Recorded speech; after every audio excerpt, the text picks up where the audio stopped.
Lying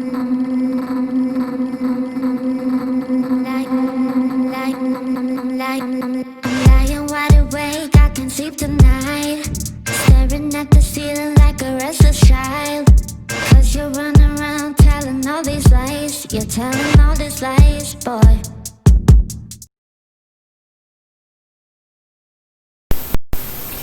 Welcome to Home Studio Adventures for Dummies, which in this case is you. Yes.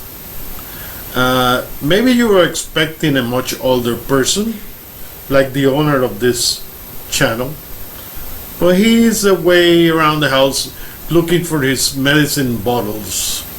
Well, how many times have I told him that I prefer to smoke my medicine? That way I never lose my bottles all over the house. Okay, changing to another subject. Please sit down, relax, and enjoy this series of videos which are informative, intelligently made, and I would say quite boring. But that's how life is in recording studios. Very boring. I'm falling asleep myself. Hello. Welcome to Home Studio Adventures for Dummies. This is episode 1 of a series of chat episodes that we are designing for young people that are coming into the music world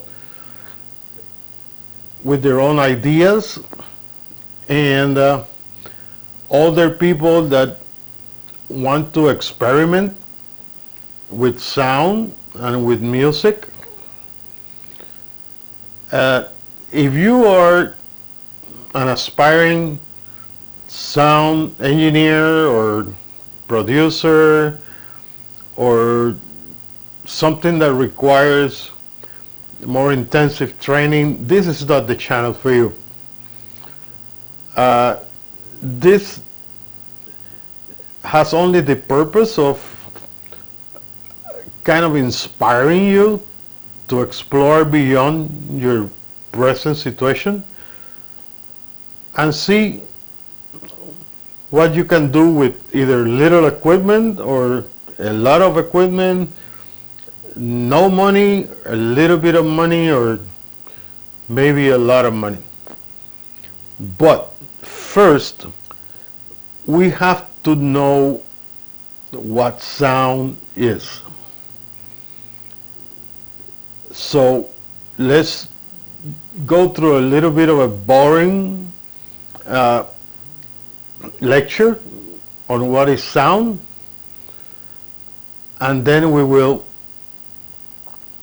continue with the regular subjects. Okay, let's look at the definition of sound.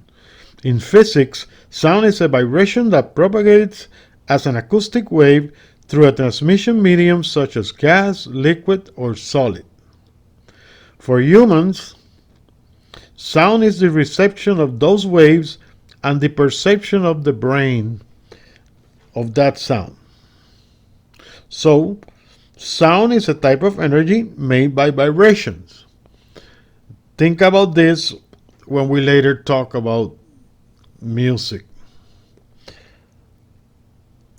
In the case of water, picture a stone thrown into a still body of water, and you'll see those rings that form out of the vibration. In conclusion, sound is a longitudinal wave.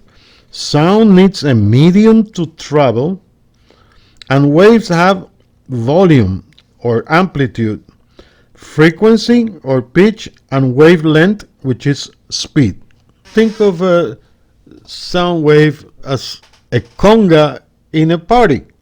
The first person that is leading the conga is dancing all over the floor, and suddenly he collides with a table, so the whole conga slows down. The same thing happens with sound. It goes through another medium that is not air, like wood or an absorbent material, and the waves slow down. That's called wavelength length. So we're going to talk about other aspects of the wave in another video when we enter the part of recording. Now just remember why the waves look the way they look. To better understand sound waves, we must take a look at submarines.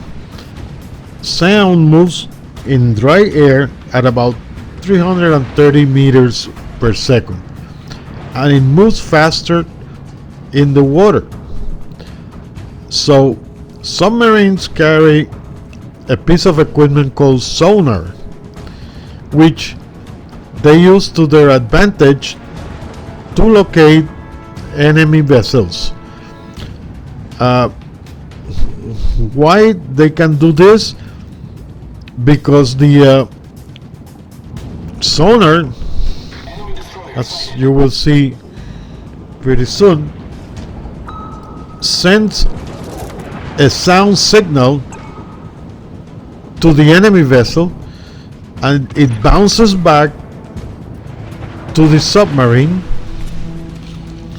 because remember, the enemy vessel is made of steel, and the submarine can use that measure to calculate distance and location and shoot a torpedo weapon to the ship.